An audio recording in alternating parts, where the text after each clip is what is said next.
The Curse of Lora and Raymond, a terrorizing tale of werewolves. The clouds hung low in the autumn sky, casting a murky pall over the land below.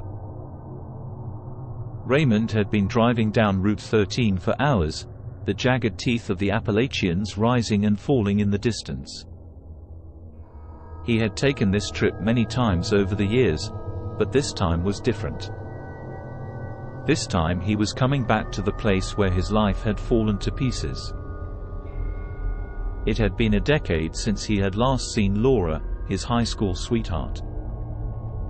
They had been inseparable in those days, bound together by a love that was fierce and all-consuming. But then Raymond had left for college, leaving Lora behind to tend to her sickly mother.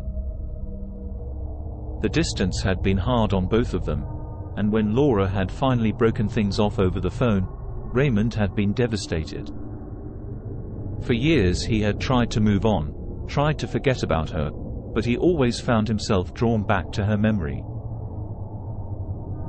So when he had received her letter a few months ago, inviting him to visit her at her family's cabin in the mountains, he had jumped at the chance.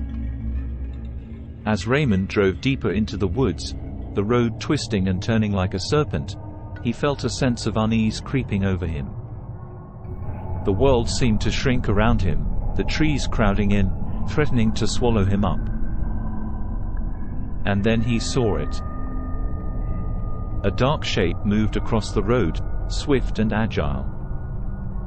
It was gone in an instant, but it left behind a lingering impression of something wild and feral. Raymond shook his head, telling himself it was just a trick of the light. But then he saw it again, and this time it was clear. It was a wolf. Raymond knew that wolves didn't live in this part of the country, not anymore. The last wolf had been killed off over a century ago. But there was no mistaking what he had seen. And then, as if to confirm his fears, he heard a howl rising up from the woods, long and mournful. He was deep in the forest now, the road almost obscured by the thick canopy of leaves overhead. The sun was setting, casting long shadows on the ground. Raymond's heart was pounding in his chest, and he was sure that something was watching him, something dangerous. He heard the howl again, louder this time, closer. And then he saw them. There were 3 of them, their eyes burning like hot coals in the dark. They moved with a fluid grace, stalking him on silent paws. They were wolves, but they were also something more. They were too big, too muscular, too intelligent. They were werewolves. Raymond tried to back up, tried to run, but they were too fast. They closed in around him, their jaws gaping wider and wider, their teeth glinting in the moonlight. And then it was over. The next thing Raymond knew, he was on the ground, bleeding and broken. The werewolves had torn him apart, their claws slicing him to ribbons. He could feel his life slipping away, could hear the wet sounds of their feeding. And then, just as suddenly as it had begun, it was over. The werewolves were gone, leaving behind only the shattered remains of a man named Raymond.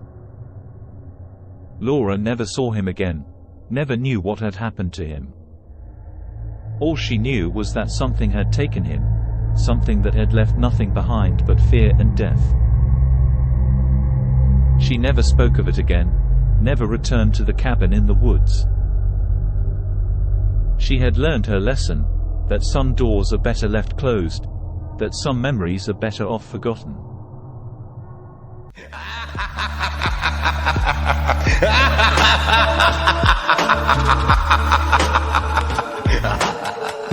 Thanks for watching. If you enjoyed the video, leave a like and tell us what you think in the comments. And of course, don't forget to subscribe.